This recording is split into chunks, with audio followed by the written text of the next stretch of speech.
Praise the Lord. आप सभी को प्रभु यीशु मसीह के मीठे और पवित्र नाम में जय मसीह की। मेरे प्रियो, आज हम अध्ययन करेंगे पवित्र बाइबल से उत्पत्ति उसका 6वां अध्याय। Genesis chapter 6। पृथ्वी पर मनुष्य जाति का पाप, increased corruption on the earth. इस अध्याय में आज हम मनन करेंगे कि कैसे पृथ्वी पर पाप बढ़ता गया और यहाँ तक दुष्टता बढ़ गई कि परमेश्वर के हृदय को बहुत ज़्यादा दुख पहुँचा और उन्होंने यह भी सोचा कि क्यों मैंने मनुष्यों को बनाया। प्रियो, उत्पत्ति 6:5 बताती है कि मनुष्य का हर सोच, हर उद्देश्य जो हृदय से निकलता था वह बुरा ही था। प्रियो, परमेश्वर मनुष्य के बाहरी रूप से प्रसन्न नहीं होता, परंतु वह मनुष्य के भीतरी मनुष्य से प्रसन्न होता है। राजा दाऊद भजन संहिता 139 उसकी 1 आयत में कहता है, तू मेरा उठना बैठना जानता है और मेरे विचारों को दूर ही से समझ लेता है।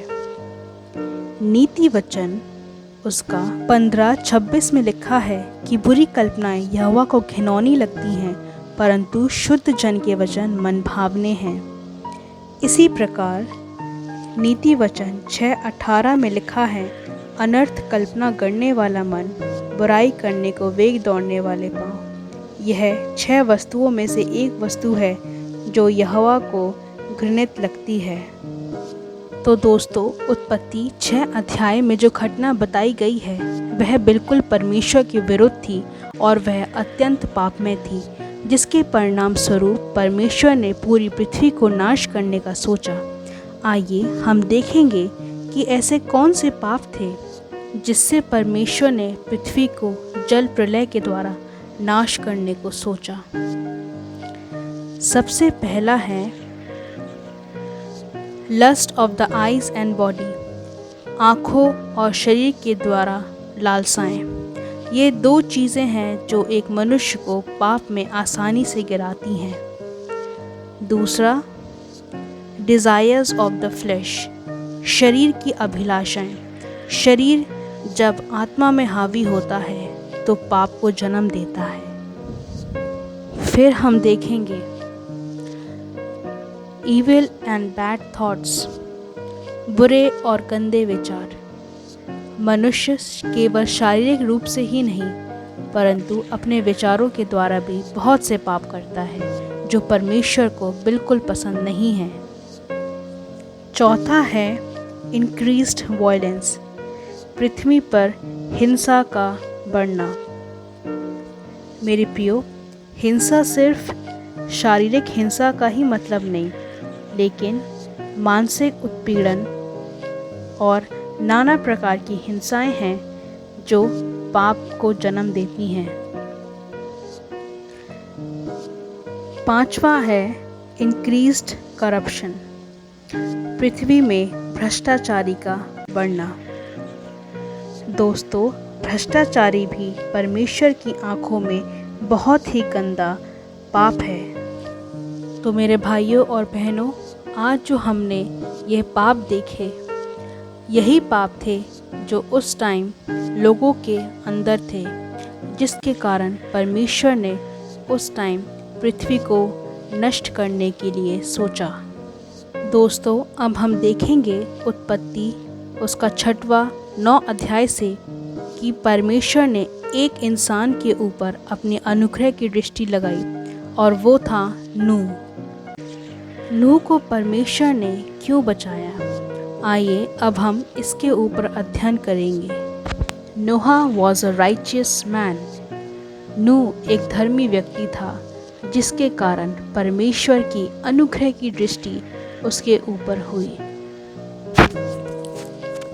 फिर नोहा वॉक्ड विद गॉड। नूह परमेश्वर के साथ साथ चलता रहा।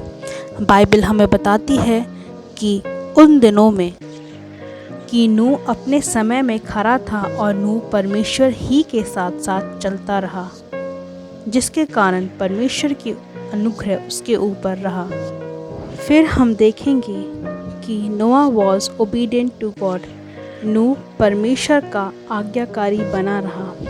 मेरे प्रियो, परमेश्वर ने जो आज्ञा नूह को दी थी उसने उसका पालन करा, इसीलिए वह और उसका परिवार बचाया गया।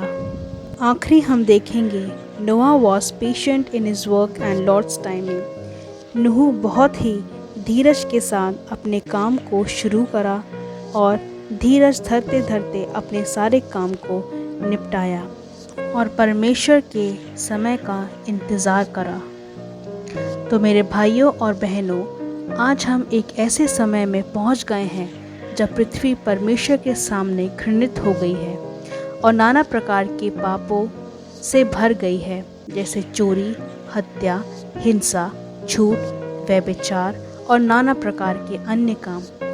क्योंकि अब यह अंत का समय है जब पृथ्वी का न्याय परमेश्वर करने पर है।